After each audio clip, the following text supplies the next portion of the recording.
Okay mga kapar, tapos sa gyapon ng pagsaka, salamat gyapon sa Diyos no na sa atong trabaho alayo gyapon to sa mga makraraot.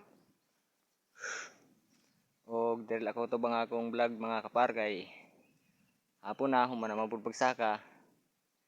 Sunod na lang po na video kung di na po ko kung ano saka. Inadlawan lang man po ko. May kuprahan ko pero dili damo kayo. Kaya pasuhol na ta arawan. Human naman pagsaka. Uli na. O bantayan na lang po yung sunod na ako na upload. Kung di na po ta banda makasaka. O gibrag na po. Salamat sa inyo mga kapar sa pagsuporta. Wala na ako may hatag sa inyo. God bless sa inyong tanan.